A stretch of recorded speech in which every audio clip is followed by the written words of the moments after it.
আসসালামু আলাইকুম এভরিওয়ান। আশা করি সকলে ভালো আছেন এবং সুস্থ আছেন।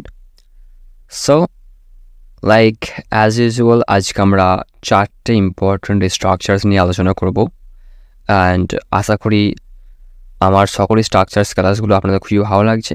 অ্যান্ড শুরু করার আগে আপনার কাছে আসা একটা রিকোয়েস্ট যে আপনারা যদি আমার চ্যানেল নতুন হয়ে থাকেন দেন প্লিজ সাবস্ক্রাইব করে নিন, যাতে আমার চ্যানেল থেকে সকল important and English related video আপনার কাছে সঠিক সময়ে পৌঁছে যায়।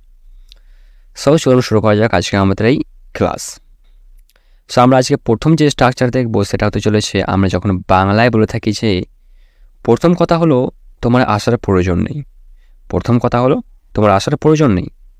প্রথম কথা হলো আমার যাওয়ার প্রয়োজন নেই। প্রথম কথা হলো আমার যাওয়ার প্রয়োজন নেই। প্রথম কথা হলো তোমার রান্না করার প্রয়োজন নেই। প্রথম কথা হলো তোমার রান্না করার প্রয়োজন নেই। প্রথম কথা হলো তার কাজ করার প্রয়োজন নেই। প্রথম কথা হলো তার কাজ করার প্রয়োজন নেই। সো আমরা বাংলায় এরকম যখন সেন্টেন্সে বলে থাকি তখন আমরা এই বাংলার সেন্টেন্সগুলো ইংলিশ করার জন্য আমরা নেব এই স্ট্রাকচারটা। ইন দ্য ফার্স্ট প্লেস, তারপর subject plus don't need to plus ভার্বের ফার্স্ট ফর্ম প্লাস আদার ওয়ার্ডস। এখন আপনি ডোন্ট নিডের জায়গায় জাস্ট ডাজেন্ট নিডও বসাবেন। অ্যাকচুয়ালি যখন সাবজেক্ট হবে হি, সি, ইট, রাহুল, এগুলি যখন সাবজেক্ট হবে তখন আপনি ডাজেন্ট নিড বসাবেন। সো প্রথম কথা হলো তোমার আসার প্রয়োজন নেই, এই জন্য আমরা লিখবো in the first place you don't need to come. In the first place you don't need to come. প্রথম কথা হলো আমার যাওয়ার প্রয়োজন নেই। In the first place I don't need to go. In the first place I don't need to go. প্রথম কথা হলো আমার রান্না করার প্রয়োজন নেই। In the first place I don't need to cook.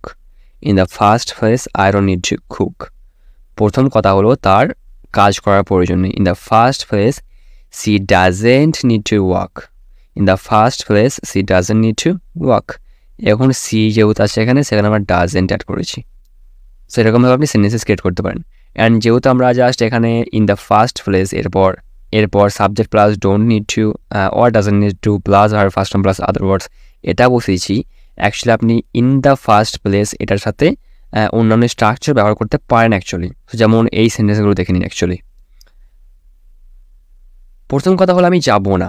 So প্রথম কথা হলো আমি যাব না, কিন্তু এখানে আমরা 4টে সেন্টেন্সই একই নিয়েছি and don't need two doesn't need two এই স্ট্রাকচার ব্যবহার করে।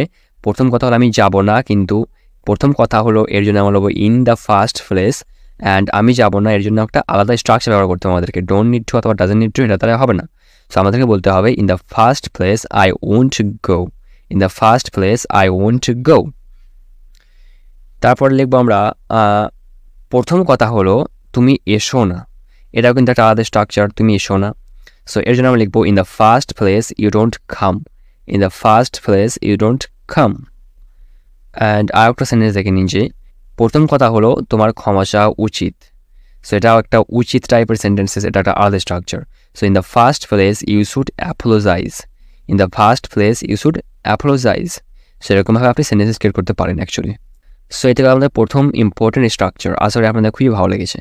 সেখানে আমরা দেখে নেব আমাদের সেকেন্ড স্ট্রাকচারটা, যেটা হতে চলেছে আমরা যখন বাংলায় বলে থাকি যে আশেপাশে কি কোনো হোটেল আছে। আশেপাশে কি কোনো হোটেল আছে। আশেপাশে কি কোনো ডাক্তারখানা আছে। আশেপাশে কি কোনো ডাক্তারখানা আছে। আশেপাশে কি কোনো সুপার মার্কেট আছে। আশেপাশে কি কোনো হাসপাতাল আছে। আশেপাশে কি কোনো হাসপাতাল আছে। সো আমরা বাংলা এরকম সেন্টেন্সেস কিন্তু প্রায় বলে থাকি। সো এই বাংলা সেন্টেন্সগুলো ইংলিশ করার জন্য আপনাকে নিতে হবে is there any plus noun plus near by.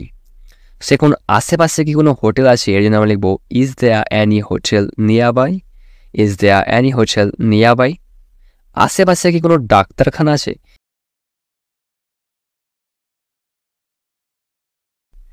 আশেপাশে কি কোনো সুপার মার্কেট আছে। Is there any supermarket nearby. Is there any supermarket nearby. আশেপাশে কি কোনো হাসপাতাল আছে। Is there any hospital nearby. Is there any hospital nearby. সেরকমভাবে আপনি যা সেন্টেন্সেস ক্রিয়েট করতে পারেন অ্যাকচুয়ালি।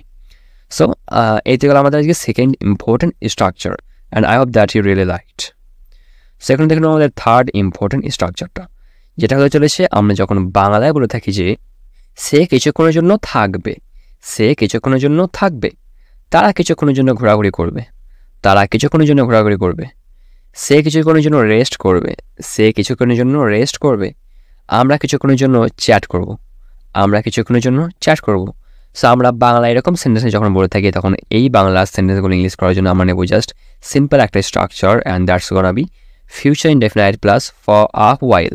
এখন ফিউচার ইনডেফিনাইট জায়গায় আপনি বসাবেন সাবজেক্ট প্লাস উইল প্লাস ভার্বের first form plus other words and লাস্টে বসাবেন ফর আ হোয়াইল। সো এগুলো দেখে নিন, তাহলে ভালো বুঝতে পারবেন অ্যাকচুয়ালি। সে কিছুক্ষণের জন্য থাকবে, এর জন্য আমরা লিখব she will stay for a while, she will stay for a while.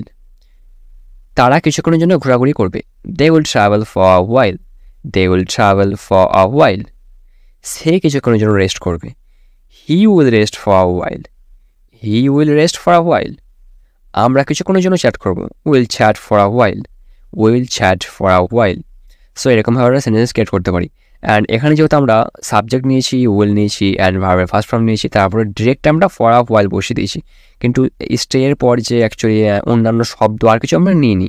আপনি চাইলেন কিনা নিতে পারেন, যে লাইক যেমন লাইক সে কিছুক্ষণের জন্য থাকবে, এর জন্য আমরা লিখেছি she will stay for a while. এখন আপনি লিখবেন সে কিছুক্ষণের জন্য এখানে থাকবে, তাহলে আপনি কিন্তু একটা অন্য ওয়ার্ড পেয়ে যাচ্ছেন যেটা ইউজ করবেন স্টে এর পর। সে কিছুক্ষণের জন্য এখানে থাকবে, এর জন্য আমরা লিখবো she will stay here for a while. So এরকমভাবে আপনি জাস্ট নিজের মতো ওয়ার্ডস অ্যাড করতে পারেন, নো প্রবলেম। ওকে, সো এটা হলো আমাদের থার্ড ইম্পর্টেন্ট স্ট্রাকচার। এখন আমরা দেখুন আমাদের ফোর্থ ইম্পর্টেন্ট স্ট্রাকচার, যেটা হতে চলেছে আমরা যখন বাংলায় বলে থাকি যে রোজ সকাল সকাল ওঠার অভ্যাস করো, রোজ সকাল সকাল ওঠার অভ্যাস করো, রাতে পড়ার অভ্যাস করো, রাতে পড়ার অভ্যাস করো, একটি আলাদা পরিবেশে বাস করার অভ্যাস করো, একটি আলাদা পরিবেশে বাস করার অভ্যাস করো, আরও পানি খাওয়ার অভ্যাস করো, আরও পানি খাওয়ার অভ্যাস করো। সো আমরা বাংলায় এরকম সেন্টেন্স যখন বলে থাকি তখন এই বাংলার সেন্টেন্সগুলো ইংলিশ করার জন্য আমরা নেব এই স্ট্রাকচারটা, গেট ইউজ টু প্লাস ভার্বের fourth form plus other words. And as you know that I already mentioned in my previous videos, like ভার্বের ফোর্থ ফর্ম মানে হয়েছে ভার্বের সাথে আইএনজি অ্যাড করা ফর্মটা। সো রোজ সকাল সকাল ওঠার অভ্যাস করো, এই জন্য আমরা লিখবো get use to waking up early every day, get use to waking up early every day. And একটু লক্ষ্য রাখবেন যেন এভরি অ্যান্ড ডে এটা এক কাছে না হয়ে যায় অ্যাকচুয়ালি। ওকে, রাতে পড়ার অভ্যাস করো, get used to studying at night, get used to studying at night, get used to studying at night। একটি আলাদা পরিবেশে বাস করার অভ্যাস করো, get used to living in a different environment, get used to living in a different environment। আরও পানি খাওয়ার অভ্যাস করো, get used to drinking more water। সেরকমভাবে আপনি সেন্টেন্সেস ক্রিয়েট করতে পারেন অ্যাকচুয়ালি। সো এই থেকে আজকে আমাদের কিছু ইম্পর্টেন্ট স্ট্রাকচার্স, অ্যান্ড আমি আমার সেরা ট্রাই করেছি আপনাদের সামনে এই সকল স্ট্রাকচারসগুলো খুবই সহজভাবে উপস্থাপন করার জন্য। সো যদি ভিডিওটা ভালো লেগে থাকে অ্যান্ড আপনি আমার চ্যানেল নতুন হয়ে থাকলে প্লিজ সাবস্ক্রাইব করে নিন চ্যানেলটা, যাতে আমার সাইড থেকে সকল ভিডিও আপনার কাছে সময়ে পৌঁছে যায়।